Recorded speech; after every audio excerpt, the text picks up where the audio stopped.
capstone topic we can tell, recognizing signs of students' stress and trauma.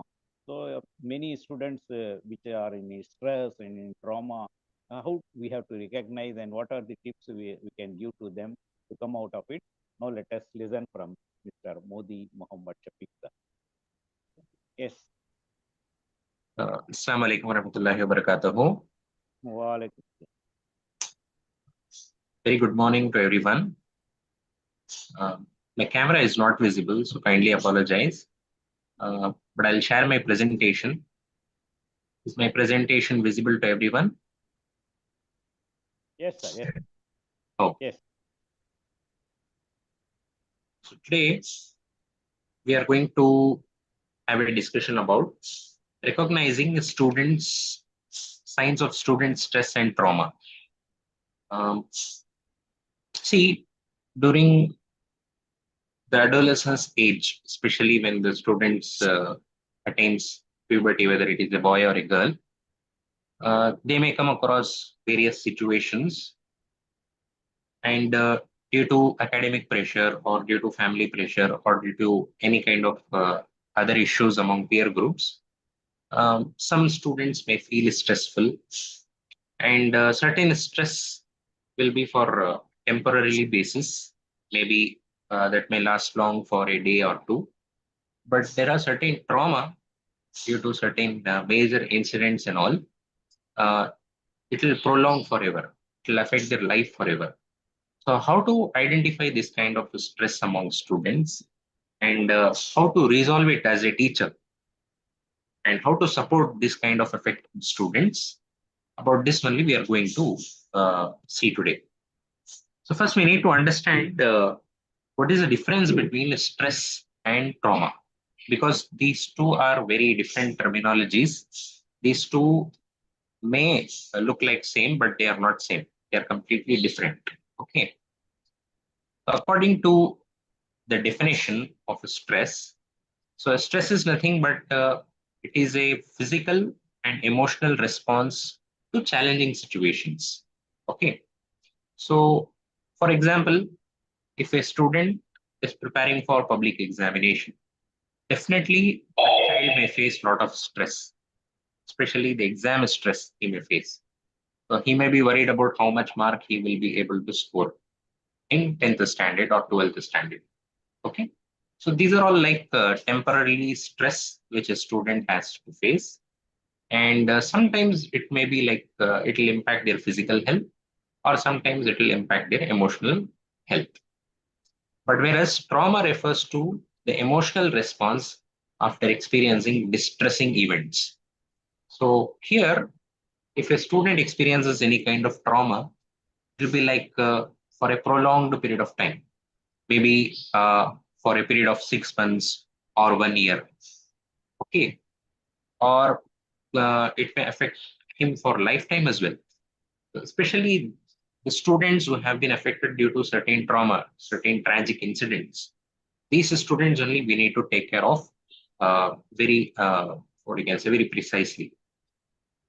So whatever, if a student, whether he is facing the stress or whether he is facing trauma, so it will definitely impact their mental health and also their learning abilities. It will affect their performance. Now, why we need to recognize these signs? Because as a teacher, what most of the teachers will think is, okay, we are going to school, we need to teach them, we need to complete the syllabus, we need to make sure whether all the students are scoring well or not. But we usually neglect these kind of students, especially or affected with stress or some kind of trauma. But as a teacher, we are not only an educator to make them score good marks, because as a teacher, we need to make sure that we are providing a complete holistic education to them. Okay. So this is also very necessary because we need to understand how the students is becoming stressful and what kind of trauma they are facing and how we have to make them come out of it. So identifying signs of stress and trauma is imperative for early intervention. So early recognition allows for timely support, helping to mitigate long-term effects on students' mental health and academic success. So if a student is facing some kind of stress And as a teacher, if you are able to identify them, okay, in an early stage itself, so it is very, very essential that you need to take certain steps, certain measures in order to make that student come out of that particular stress or trauma. Then only it can be sorted out clearly. So, due to where and all the students may face this kind of stress or this kind of trauma means, the first thing is due to academic pressure, as I already told you. Okay. Um, I came across a kind of student few years ago where he was studying, he was preparing for plus two. Okay. And his parents were from doctors' background, both the mother as well as the father. They both are very good, renowned doctors. And they were also expecting his child to become a doctor. But the child has some other interest. He doesn't want to become a doctor, but he is very much expressive to their parents. He's afraid that they may feel offended, okay, or they may get angry. So because of that stress, he was not able to cope up properly in his academic studies as well. Because he is an average student, he is having he's having good reading, writing skills, he's having a good cognitive behavior as well. But still, due to certain situations, he was not able to score the marks which their parents is expecting, which his parents is expecting. So that is creating some sort of stress inside him. So we need to understand this particular student. We need to make sure that it has to be communicated to their parents so that they will understand and they will, what you can say, they will go along with the student's choice. And second thing will be family issues. See, there are certain students where uh, the parental care will be missing. Okay, I have come across many sort of students where the parents are separated or where their students' parents used to fight for silly things, and these things and all the students are observing, and because of that also it creates a very negative impact on his studies.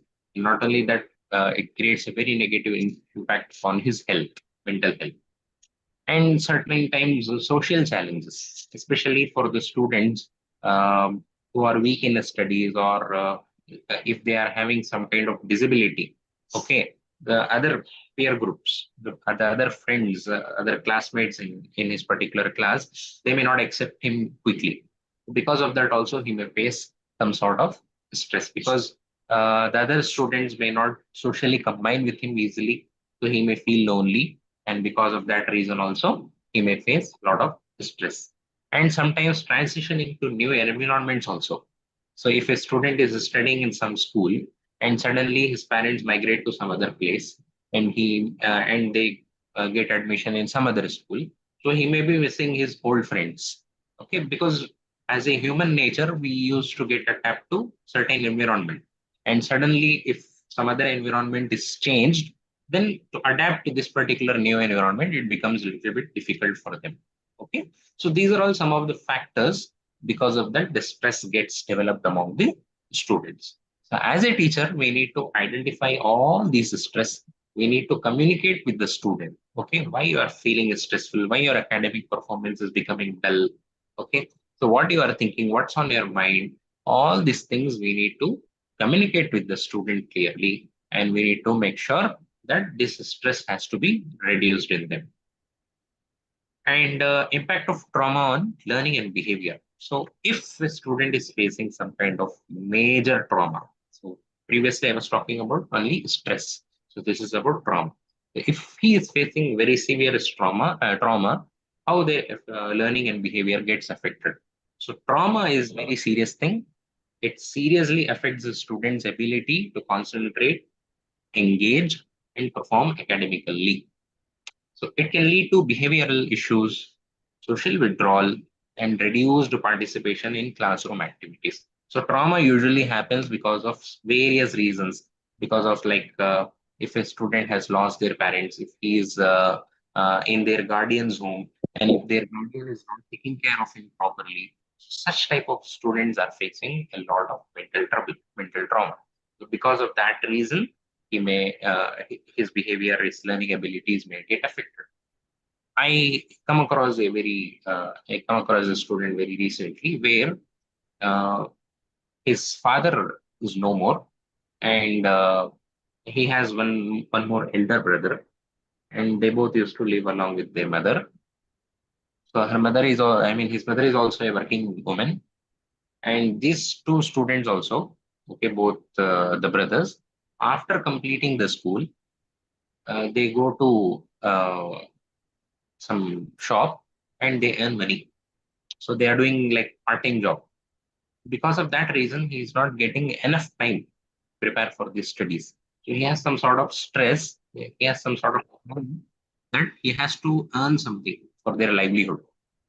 Okay? If these two people go and earn, then only their family will run. So they are like at the very early age itself, they have become the breadwinner for the family. Okay, because only her mother's income is not much supportive for them for their daily needs. Okay, so this type of students are also we are facing at such an early age because they have lost their parents or due to some other pressure, family pressure, they have to go and earn. Okay, so this type of students only they face trauma at a very early stage. Okay, so we need to identify this type of students and we need to make sure we support them in whatever means we can. Sometimes financially also we can support by paying their fees or by giving them some scholarship. Okay, so that their stress gets reduced. And the next one, signs of student stress. So there are certain indicators where you can identify whether a student is stressed or whether he is in a normal state. First thing is common signs of stress include anxiety, irritability, and mood swings. Uh, so students who are facing this kind of stress, they may not focus much in the classroom.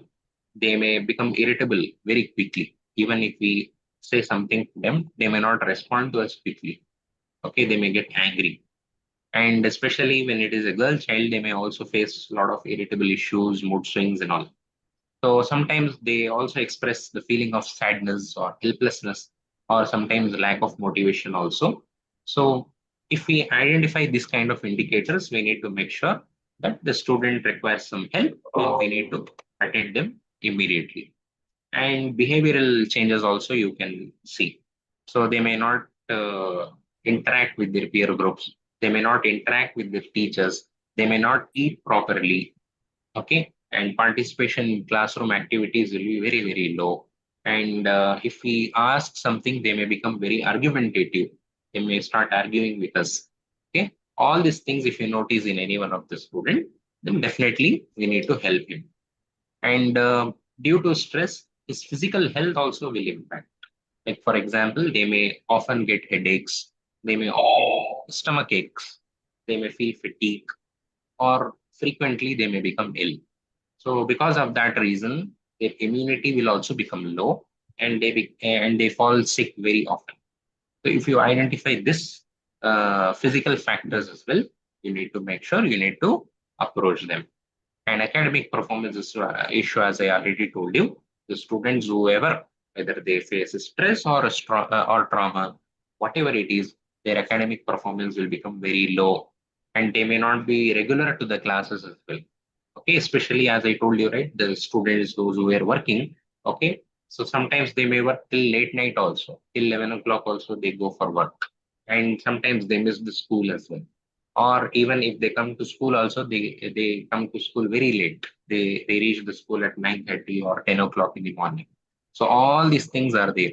Okay, and sometimes we have to help them. We cannot do anything. We cannot punish them. Why you are coming late? All these things we cannot do because from teacher side also, if we do like this, then definitely more trauma he may face. He may feel like he is very helpless among all the angles. Okay, so these are some of the signs where you can able to identify the student's stress. Now, what about the trauma? How to identify whether the student is in some trauma? The first thing is psychological reactions. So certain students who have faced some sort of very major trauma, they will have anxiety problem. They may undergo depression. Okay, and they may get this kind of disease, PTSD, we call it as post traumatic stress disorder. Okay, all these things, if you see in any child, if he's very much depressed, if he's not concentrating completely in the classroom, and if he's struggling in his academic performances, then definitely um, it's a red signal for the teacher that he has to approach the particular student. You need to sit and talk to him personally to understand what kind of trauma he is facing. And the second thing, social withdrawal. Because of the trauma, definitely that particular student will feel isolated. He will never mingle with their friends. He will never mingle with the teacher. He will never talk to the teacher openly. He will always feel lonely. Okay, he will never participate in any kind of group activities. Okay, because he is thinking something is running in his mind, and because of that reason, he will not be able to have a social interaction with anyone. So if you find any student like this, then definitely you must make sure that this particular child requires some help. Okay, and next one, changes in relationships. Okay, so traumatized students may experience shift in existing relationships, especially they may move away from their friends, or they may move away from their family. Okay, so all these things they need to identify. See, by looking at their behavior itself, we may understand. Okay, if a student, he may be a very close friend with someone, and suddenly he may break up and he may go and uh, become friends with some other person, or uh, he may not communicate with any other student as well, or he may not communicate properly with their family. Because all these things, if you identify, then definitely you need to have a word with him. And coping mechanisms and responses. So certain times, unhealthy coping strategies will be there. Like student may bring some drugs inside the classroom, or he may do self harm, or he may feel very aggressed. Even if a teacher goes and talks to the particular student, he may not respond to them properly. He may respond negatively. Okay, so this particular thing only we need to be very much careful. We need to have a word with everyone. Okay, with each school, especially in the private schools and CBSE schools, they may appoint what you can say. They may appoint psychological counselors in their school. So we need to make sure, as a normal teacher, we may not be able to deal with all these things. We need to bring that counselor. We need to give them proper counseling along with their parents. Okay, because this is very very important. Because certain students, if they go up to this extreme, as a teacher alone we may not be able to help. As a principal alone, he may not be able to help. Okay, so in this situation, we need counselor, we need principal, we need the support of parents. So all these three together only will able to sort out this kind of issues. And the last one, how to support these affected students. So what is strategy you need to follow? As I already told you, so there are certain teaching methods as well, where more activity should be given to them, so that they should socially interact inside the classroom, especially the students who are affected due to stress or due to certain trauma. They will feel isolated. So in order to make sure that they should not feel isolated, we need to we need to change, we need to fine tune our teaching methodology in such a way that all these affected students also, they feel free from this kind of stress. And second one, creating a supportive environment is very, very important. If a student is feeling insecure inside the classroom due to their peer group, or if the student is feeling some kind of stress inside the classroom, we need to communicate with other students as well. And we need to make sure that the particular student is feeling safe inside the school campus, inside the classroom, and the student feels valued, or it should be heard.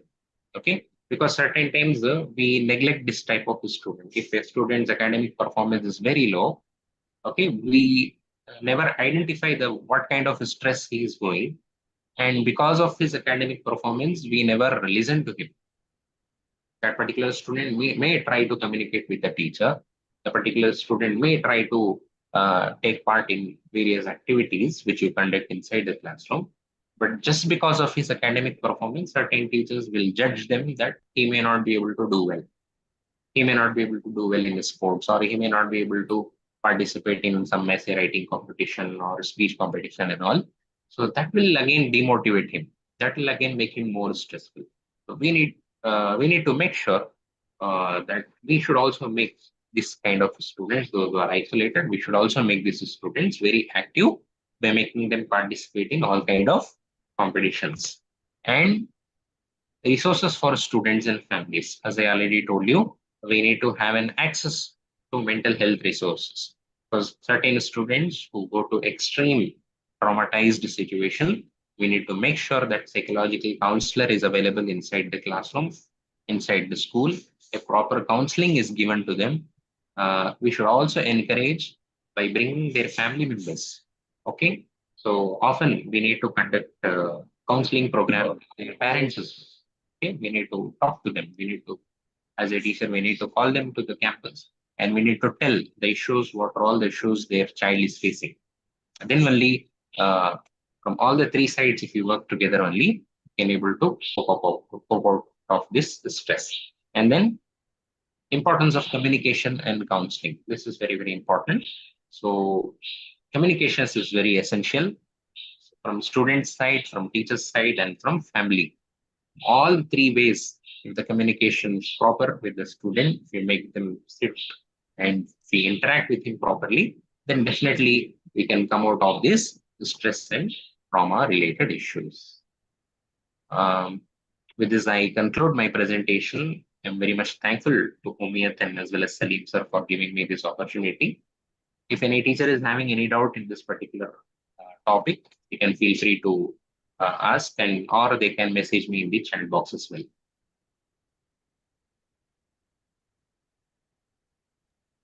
Thank you very much, Shafeeq sir. Anyone want to ask any question, clarification? Because nowadays one or two problems are always there regarding this stress and strains and trauma. But anyhow, our brother has shared all the important points. Nowadays, the emotional index of our students is very high. Previously, they will be passive, but nowadays they are very proactive and